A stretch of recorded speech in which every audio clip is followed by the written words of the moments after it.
Urine का formation हमारे शरीर के लिए ज़रूरी क्यों है? क्योंकि ये हमारे शरीर में बॉडी फ्लूइड को बैलेंस करता है, शरीर से वेस्ट मटेरियल निकालता है, दवाइयों को लेने पर शरीर से दवाइयों को निकालता है। और यूरिन फॉर्मेशन में हमारे शरीर में ऐसे ऐसे हार्मोन्स निकलते हैं जो हमारे ब्लड प्रेशर को मेंटेन करते हैं। इसीलिए आज हम ये जानेंगे कि आखिर हमारे शरीर में यूरिन का फॉर्मेशन होता कैसे है। तो चलिए बिना समय गवाए हम ये जानना शुरू करते हैं। जैसे ही हम पानी पीते हैं, पानी पीने के बाद ये हमारे स्टमक और स्मॉल इंटेस्टाइन वगैरह से होते हुए हमारे बॉडी में अब्सॉर्ब हो जाता है हमारे ब्लड में। फिर वहां से ये ब्लड जिसमें पानी होता है ये जाता है हमारी किडनी की तरफ। और मैंने आपको बता रखा है कि हमारे किडनी के अंदर हमारी किडनी का एक मेन फंक्शनल यूनिट होता है जिसे नेफ्रॉन कहते हैं।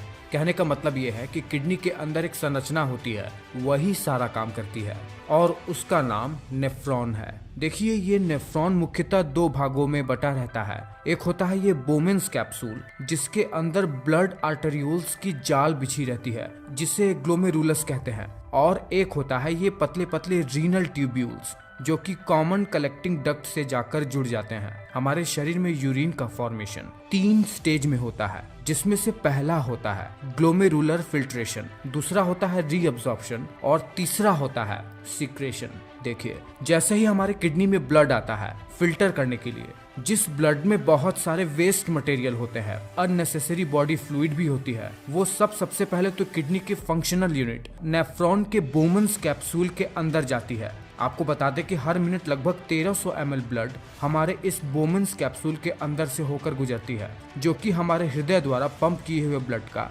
20% होता है। देखिए इस बोमेन्स कैप्सूल के अंदर जैसे ही ब्लड जाता है आर्टरियोल्स के थ्रू, इन आर्टरियोल्स में ऑस्मोटिक प्रेशर और हाइड्रोस्टैटिक प्रेशर ज्यादा होने के कारण ये ब्लड ग्लोमेरुलस के सराउंडिंग में लगे हुए एपिथेलियल मेम्ब्रेन से फिल्टर होकर बोमेन्स कैप्सूल के अंदर जाने लगते हैं। फिल्टर हुआ ये material urea, amino acid, ions और वाटर जैसे चीजों से भरा रहता है। फिल्ट्रेशन के ये प्रोसेस को जो कि बोमेन्स कैप्सूल में हो रहा है इसे ग्लोमेरुलर फिल्ट्रेशन कहते हैं। उसके बाद जैसे ही ये फिल्टर हुआ फ्लूइड बोमेन्स कैप्सूल के आगे की ओर इन रीनल ट्यूब्यूल्स में पहुंचते हैं, वैसे ही इस फिल्टर हुए मटेरियल में से 66% मटेरियल तो दोबारा से ही हमारे ब्लड कैपिलरी में रीअब्सॉर्ब हो जाते हैं। वो कैसे? दरअसल इन रीनल ट्यूब्यूल से ही ब्लड के बहुत ही पतले पतले ब्लड कैपिलरीज जुड़ी रहती हैं, जहां से वो मटेरियल जो अनावश्यक ही बोमेन्स कैप्सूल से फिल्टर होकर इस मटेरियल में आ गए थे वो दोबारा से ही ब्लड में अब्सॉर्ब हो जाते हैं, जिनकी हमें जरूरत होती है। ये वाला प्रोसेस जिसमें दोबारा से बहुत सारे मटेरियल जैसे सोडियम वगैरह वो दोबारा से ब्लड में रीअब्सॉर्ब होते हैं, इसे ट्यूबुलर रीअब्सॉर्प्शन कहते हैं। लेकिन देखिए ऐसा नहीं है कि इस रीनल ट्यूब्यूल्स में केवल रीअब्सॉर्प्शन की क्रिया ही होती है।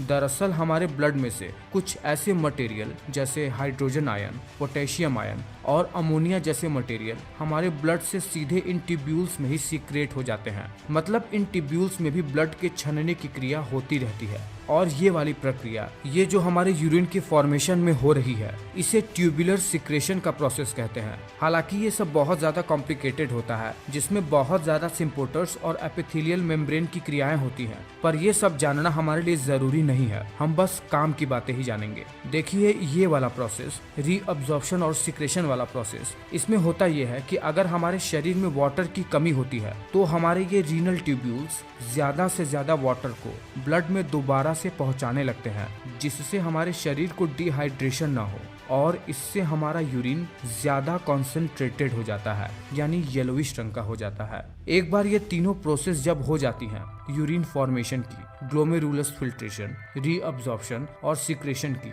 तब ये जो यूरिन फॉर्म हुई है ये एक कॉमन कलेक्टिंग डक्ट में आ जाती है। फिर यहाँ से ये यूरिन हमारे किडनी के रीनल पेल्विस में आ जाता है, जहाँ से जुड़ा रहता है यूरेटर, जो कि एक पाइप जैसी संरचना होती है। और ये यूरेटर सीधे जाकर जुड़ जाता है हमारे यूरिनरी ब्लैडर से, जहां पर हमारे यूरिन को स्टोर करने की कैपेसिटी लगभग 700 से 800 ml तक ही होती है। और हमारे इसी यूरिनरी ब्लैडर से जुड़ा रहता है हमारा यूरेथ्रा, जहां से हमारा यूरिन बाहर निकल जाता है वॉलंटरीली, जब हम चाहते हैं, जब हमें यूरिनेशन की अर्ज होती है। तो ये वीडियो आपको कैसा लगा है मुझे नीचे कमेंट करके बताना। अच्छा लगा है तो लाइक जरूर करना।